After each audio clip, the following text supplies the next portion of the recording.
IPL 2025 18 ఎడిషన్కి సంబంధించి IPL mega action అయితే చాలా ఆసక్తికరంగా సాగింది. అందరూ ఊహించినట్లే తమ ఫ్రాంచైజీలు చాలా ట్విస్టులు అయితే క్రియేట్ చేశాయి. అయితే ముందుగా జరిగిన ఐపీఎల్ మెగా యాక్షన్ గురించి బ్రీఫ్గా అయితే తెలుసుకుందాం. అన్ని ఫ్రాంచైజీలు కలిపి 639.15 కోట్లు ఖర్చు చేసి 182 మంది ప్లేయర్స్ని అయితే యాక్షన్లో బై చేశారు. అయితే ఈ 182 మంది ప్లేయర్స్లో ఓవర్సీస్ నుండి 62 మంది ప్లేయర్స్ అయితే చోటు దక్కించుకున్నారు. అయితే ఈ ఫ్రాంచైజీలు రిటెన్షన్ లిస్టు, అలానే మొన్న యాక్షన్లో బై చేసిన ప్లేయర్స్ లిస్టు, ఓవరాల్గా ఐపీఎల్ 2025 గాను ఈచ్ ఫ్రాంచైజ్ యొక్క స్క్వాడ్ ఎలా ఉంది, ఆ ప్లేయర్స్ యొక్క అనాలిసిస్ ఏంది, ఫైనల్గా వాళ్ళ ప్లేయింగ్ 12 ఎలా ఉండబోతుందనే దాని గురించి వీడియోస్ అయితే చేస్తున్నా. దీనిలో భాగంగానే ఇది 4th ఫ్రాంచైజ్గా ఢిల్లీ క్యాపిటల్స్ గురించి ఈరోజు ఫ్రాంచైజ్ అయితే వీడియో. ప్రతిసారిలోనే యాక్షన్లో డీసీ కూడా కొంచెం డిఫరెంట్గా బిహేవ్ చేస్తుంది. వీళ్ళ బైస్, వీళ్ళు యాక్షన్ స్ట్రాటజీలు పక్కన పెట్టి పక్క ఫ్రాంచైజీల యొక్క వరుసను వేస్ట్ చేయడం గురించి కొంతవరకు ఆలోచిస్తుంది. కొంతవరకు అక్కడ సక్సెస్ కూడా అయింది ఈ సీజన్లో. అయితే ఓవరాల్గా ఢిల్లీ క్యాపిటల్స్ యాక్షన్లో ఎలాంటి ఇంపాక్ట్ చూపించింది, రిషబ్ పంత్ లాంటి స్టార్ ప్లేయర్ని వదిలేసిన డీసీ నెక్స్ట్ కెప్టెన్సీ స్టెప్ ఎవరిని తీసుకోబోతుంది, అలానే వీళ్ళ స్క్వాడ్ ఏంటి, ఆ స్క్వాడ్ అనాలిసిస్ ఏంటి, ఈ స్క్వాడ్తో ఢిల్లీ క్యాపిటల్స్ టైటిల్ దిశగా నడుస్తుందా అనే దాని గురించి క్లియర్గా ఈ వీడియోలో అయితే డిస్కస్ చేద్దాం. రిమైనింగ్ ఫ్రాంచైజెస్ గురించి చేసిన వీడియోస్ లానే ఈ వీడియో కూడా మీ నుండి సజెషన్స్, కామెంట్స్ అయితే నేను ఆశిస్తున్నా. అయితే అందరికీ చిన్న నోట్, ఈ వీడియోలో కేవలం ప్లేయింగ్ 12 గురించి మాత్రమే డిస్కస్ చేస్తున్నా. బ్యాకప్ కానీ బెంచ్ స్ట్రెంత్ గురించి కానీ ఈ వీడియోలో అయితే నేను డిస్కస్ చేయడం లేదు. అంటే తర్వాత ఇంకో వీడియో ఉంటుంది, పార్ట్ 2 అనుకోండి. ఒక విధంగా చెప్పాలంటే ఆ వీడియోలో బ్యాకప్గా ఎవరున్నారు, బెంచ్ స్ట్రెంత్ ఎలా ఉంది, డీసీ గురించి కంప్లీట్గా ఇంకో వీడియో అయితే వస్తుంది. దాంట్లో మిగిలిన వాళ్ళ గురించి డిస్కస్ చేయడం జరుగుతుంది. ఢిల్లీ క్యాపిటల్స్ యాక్షన్లో పాల్గొన్న 10 ఫ్రాంచైజీల్లో కల్లా లక్కీ ఫ్రాంచైజ్ అని చెప్పుకోవచ్చు. ఎందుకంటే KL Rahul star wicket keeper cum batter, అలాగే కెప్టెన్సీ ఫీజు కేవలం 14 కోట్లకే డీసీ సొంతం చేసుకుంది. ఈ బై అయితే నేను 20 కోట్ల వరకు ఎక్స్పెక్ట్ చేశా. ఇన్ఫ్యాక్ట్ నేనే కాదు, ఆల్మోస్ట్ అందరూ కూడా 20 కోట్ల వరకు కేఎల్ రాహుల్ వెళ్తాడని ఎక్స్పెక్ట్ చేసి ఉంటారు. బట్ అదైతే జరగలేదు. కెప్టెన్స్గా యాక్షన్లోకి రిలీజ్ అయిన రిషబ్ పంత్ 27 కోట్లు పలికితే శ్రేయస్ అయ్యర్ కూడా సర్ప్రైజింగ్గా 26.75 కోట్లు అయితే బై జరిగింది. బట్ కేఎల్ మాత్రం డీసీ క్వాలిటీ ఉన్న బై మాత్రం కేవలం 14 కోట్లకే, అంటే 50% డిస్కౌంట్లో దొరికేశాడని చెప్పుకోవచ్చు. అలానే England young star batter Harry Brook కేవలం 6.25 కోట్లకి దొరికేశాడు. ఇది లక్కీ బైగా చెప్పుకోవచ్చు. అంటే హ్యారీ బ్రూక్ ప్రీవియస్ సీజన్లో ఆడకపోవచ్చు కానీ మంచి స్టార్ బ్యాటర్ అని చెప్పుకోవచ్చు. ఇక తర్వాత మిచెల్ స్టార్క్ ఐపీఎల్ మినీ యాక్షన్లో అయితే తన రేట్ ఆల్మోస్ట్ 25 కోట్లు కేవలం 11.75 కోట్లకే దొరికేశాడు. అలాగే 4వ ప్లేయర్ వచ్చేసరికి అశుతోష్ శర్మ కేవలం 3.80 కోట్లకే డీసీ అయితే దక్కించుకుంటుంది. అయితే డీసీ తర్వాత చెప్పింది అశుతోష్ శర్మ కోసం 8 కోట్లైనా పెట్టడానికి మేము సిద్ధంగా ఉన్నాం అని చెప్పి. బట్ అదంత అదృష్టం అయితే మాకు రాలేదు, కేవలం 3.80 కోట్లను దొరికేశాడు అని చెప్పింది. సో ఈ 4 బైలు అయితే మాత్రం డీసీకి చాలా లక్కీ అని చెప్తున్నా. ఈ 4 బైస్ మీద నియర్లీ 10 నుండి 15 కోట్లు డీసీకి సేవ్ అయ్యాయి. ముందుగా డీసీ యొక్క స్క్వాడ్ను పరిశీలిద్దాం. కెప్టెన్గా ఎవరనే దాని గురించి ఒకసారి తర్వాత థింక్ చేద్దాం. డీసీ స్క్వాడ్ చూస్తే అయితే ఓవరాల్గా ఢిల్లీ క్యాపిటల్స్ రిటెన్షన్గా 47 కోట్లు వాడింది. యాక్షన్లో స్పెండ్ చేసింది 72.80 కోట్లు. పర్స్ ఇంకా 20 లక్షలు అయితే ఉంది. అయితే ఓవరాల్గా 25 మంది ప్లేయర్స్ గాను 23 మందిని పిల్ చేసింది. ఇండియా సైడ్ నుంచి 16 మంది ప్లేయర్స్ ఉంటే ఓవర్సీస్ నుండి 7 అయితే తీసుకుంది. అసలు ఢిల్లీ క్యాపిటల్స్ బ్యాటర్స్ ఎవరు? Karun Nair, Harry Brook, Jake Fraser, Faf du Plessis. Wicket keepers ఎవరు? Tristan Stubbs, Abhishek Porel, Donovan Ferreira, KL Rahul. ఇక ఆల్రౌండర్స్ ఎవరు? అక్షర్ పటేల్, సమీర్ రిజ్వీ, అశుతోష్ శర్మ, దర్శన్ నల్కాండే, అజయ్ జాదవ్ మండాల్, యువరాజ్ నిగమ్, మన్మంత్ కుమార్, త్రిపురం విజయ్, మాధర్ తివారీ.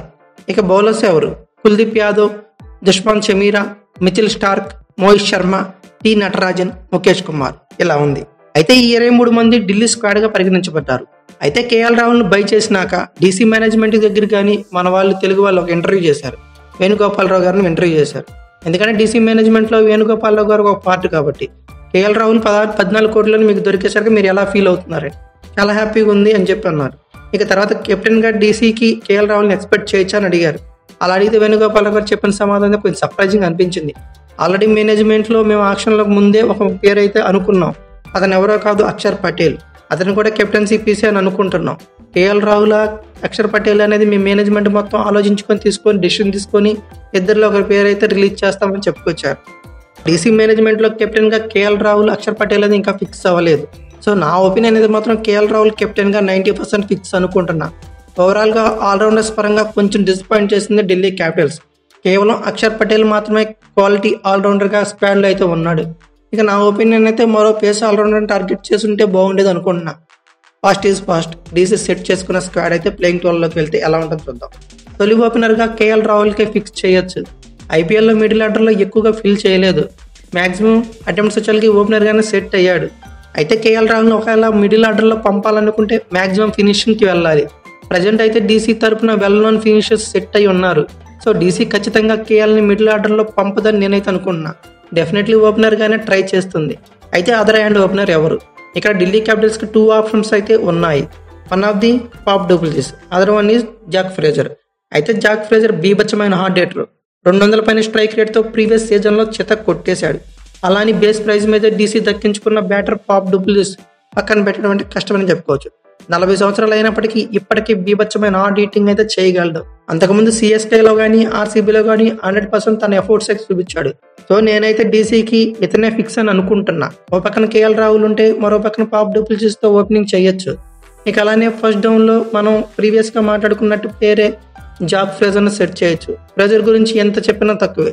100% ఎబిలిటీతో బ్యాటింగ్ చేయగల సత్తా ఉన్న ప్లేయర్ అనే చెప్పుకోవచ్చు. సో ఓవరాల్ గా ఫస్ట్ డౌన్ వచ్చేకి జాక్ ఫ్రేజర్ వస్తారు. అయితే 4th స్పాట్ లో హ్యారీ బ్రూక్ ప్లేస్ ఎక్స్పెక్ట్ చేయొచ్చు. బట్ అతని ప్లేయింగ్ లెవెల్ లో ఉండకపోవచ్చు అనుకుంటున్నా. ఎందుకంటే ఓవర్సీస్ ఆప్షన్ లో ఎక్కువ ఛాన్సెస్ కనబడుతున్నాయి. సో 11లో ఎయిదర్ పాప్ డూప్లెసిస్ కానీ హ్యారీ బ్రూక్ ని మాత్రమే ఆడించే అవకాశాలు ఉన్నాయి.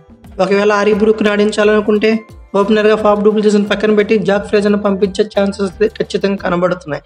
బ్రూక్ని ఆడించాలనుకుంటే అలాగే జరుగుతుంది. కాదు కేఎల్తో ఓపెనింగ్ జాక్ ఫ్రేజర్ చేస్తాడు అప్పుడు. సో ఈ 4th స్పాట్ వచ్చేకి డీసీ వికెట్ కీపర్ అన్క్యాప్డ్గా రిటైర్మెంట్ చేసుకున్న డీసీ ఫ్యూచర్ అసెట్ అభిషేక్ పొరల్ని రానున్నాడు.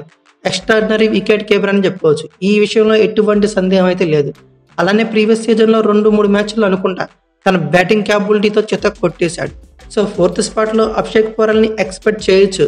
ఇక తర్వాత లోయర్ మిడిల్ ఆర్డర్ అలానే ఫినిషింగ్ రోల్ డీసీకి వెల్ నోన్ ఫ్యాక్ అయితే ఉంది. ఫినిషింగ్ రోల్లో South Africa young batter sensational బ్యాటింగ్తో ఈజీగా మ్యాచెస్ టర్న్ చేయగల బ్యాటర్ ఉన్నాడు. అలానే ఇతనికి ముందు సీజన్లో మెయిన్లీ కొన్ని మ్యాచ్లను అయితే రిషబ్ పంత్ని కూడా డామినేట్ చేసే పెర్ఫార్మెన్స్ అయితే ఆ బ్యాటర్ చూపించాడు. డీసీలో ఈసారి definitely Tristan Stubbs key role కానుంది.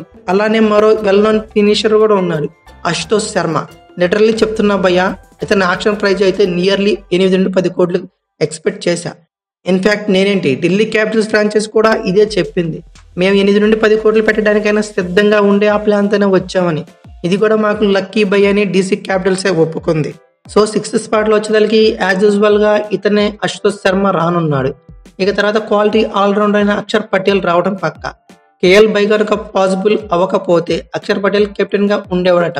కేఎల్ బై కంప్లీట్ అయ్యాక డీసీలో చర్చ అయితే మొదలైంది. అయితే తర్వాత అక్షర్ పటేల్ యొక్క పెర్ఫార్మెన్స్ గురించి మాట్లాడుకుంటే ఎంత చెప్పినా తక్కువే.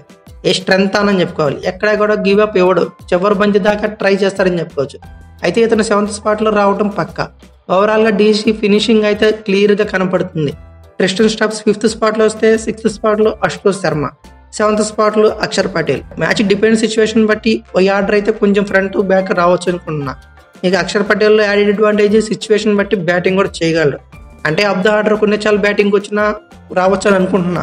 అంటే టీమిండియాకి 3 ఫార్మాట్ ప్లేయర్, ఏదో టెస్ట్, వన్డే అలానే T20 ఫార్మాట్లో టీమిండియాలో కీ రోల్ ప్లే చేస్తున్నాడు ప్రజెంట్ అక్షర్ పటేల్. అలానే బౌలింగ్ యూనిట్లోకి వెళ్తే 8th స్పాట్లో చైనా మెన్ స్పిన్నర్గా కుల్దీప్ యాదవ్ రానున్నాడు. ఇతన్ని భారీ అమౌంట్తోనే రిటైన్ చేసుకుంది. బట్ ఈ రిటర్న్ అయితే డీసీకి ఖచ్చితంగా అడ్వాంటేజ్ అని చెప్పుకోవచ్చు. అక్షర్ పటేల్ కుల్దీప్ యాదవ్తో స్పిన్ ట్రాక్ ఎక్స్పీరియన్స్గానే కనబడుతుంది. అలానే డీసీ పేస్ యూనిట్ ఖతర్నాక్ స్ట్రక్చర్తో ఉంది. Mainly Australia left arm spinner Mitchell Starc by అయితే అన్బిలీవబుల్. అది కూడా కేవలం 11.75 కోట్లకే. సో ఇతను కూడా డీసీకి పాజిటివ్ టర్మ్గా మాట్లాడుకోవచ్చు. Indian experienced face death over specialist.